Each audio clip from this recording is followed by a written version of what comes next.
Hey guys, my name is Naomi Watts and today I'm going to be showing you how to create a Sumara cake from the ring.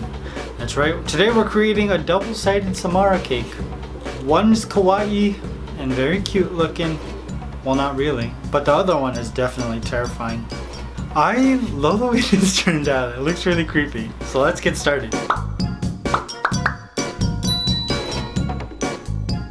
And before we get started, make sure you hit that notification bell. I post videos twice a week and you can get notified every time a video comes up. Now, to create this cake, I am using my PVC pipe stand system. There are videos on my channel to show you how to make this basic stand system. To create her dress, I'm using a 4-inch half dome cake and I think a 3-inch half dome cake. And then for her head, I'm using a 6-inch half dome cake. I made this at the same time that I made the Pennywise cake.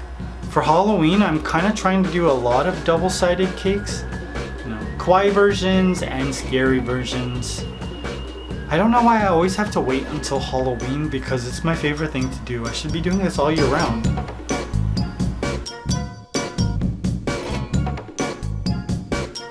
The thing I loved about this is that I didn't really carve anything on the face. I mostly just carved away at Sumara's dress. It really is just 2 dome cakes that I stacked on top of each other. I just cut it to make a triangle shape, a soft triangle shape. Once I was finished with that, I gave this baby a crumb coat.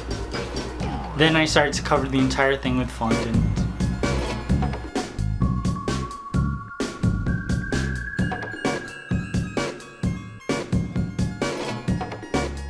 So we got Sumara's neck first, and then I wrapped her in some off-white fondant to create her dress. Now, my favorite thing about creating these double-sided cakes is that I have like 2 interpretations of all of Sumara's features. So the kawaii side doesn't have that many details, but then the creepy side has a whole bunch of details. My favorite side, I think, of all of these cakes is the creepy side, just because I love creating details.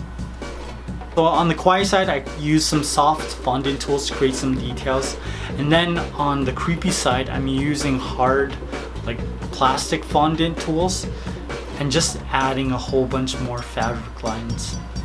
It really makes a difference in the end, even more so when you see all of the lustriness I place on it to look even more creepy.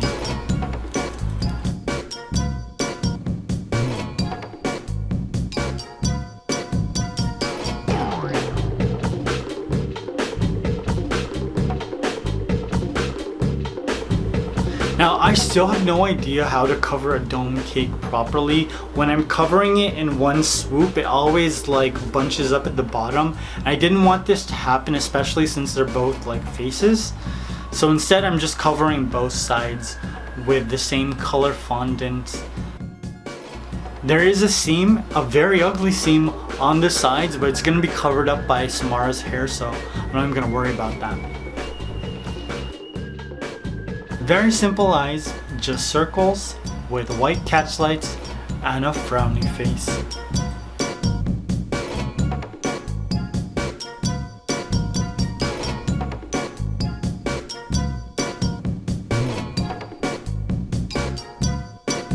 Then I started doing all the work on the creepy side. This was bomb. This is my favorite. I decided to create her eyes first out of fondant because I knew that I was gonna have to give her like eyelids. And I just worked all of the fondant for the eyelids into the rest of the cake. And I wanted her eyes to like come out even more. So I give her big eyelids. Yes, look at that, disgusting. You like it? I like it. It looks disgusting.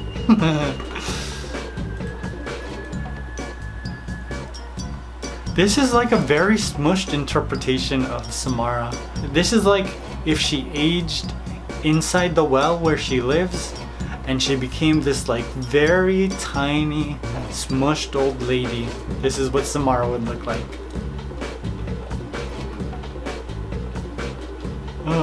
She's like a woman golem. Actually, without the hair, she looks a lot like Golem.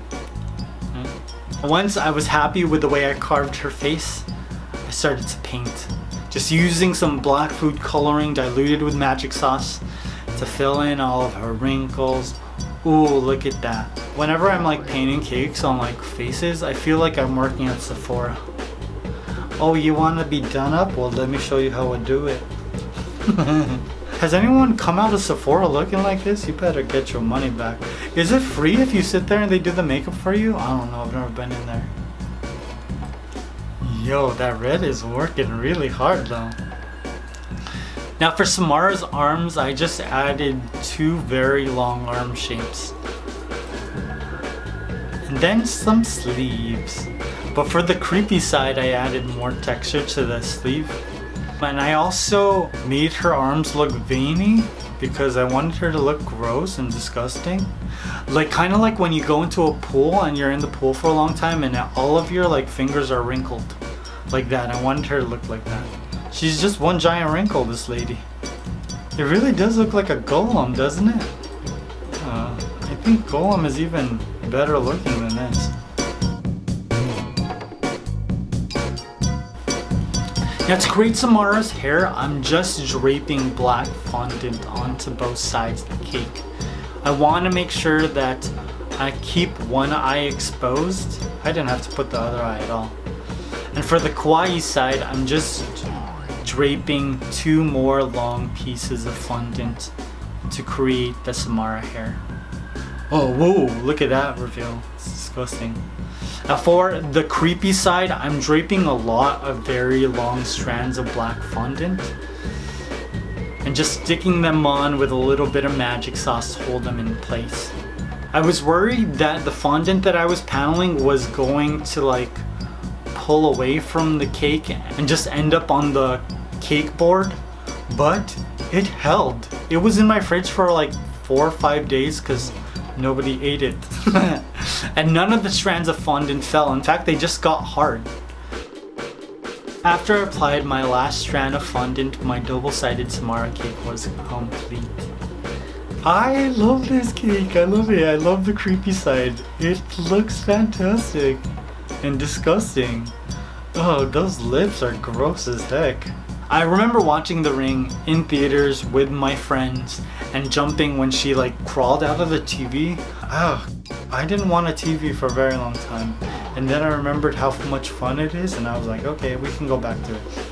I hope you guys enjoyed this. I love you. I will see you very soon. Peace.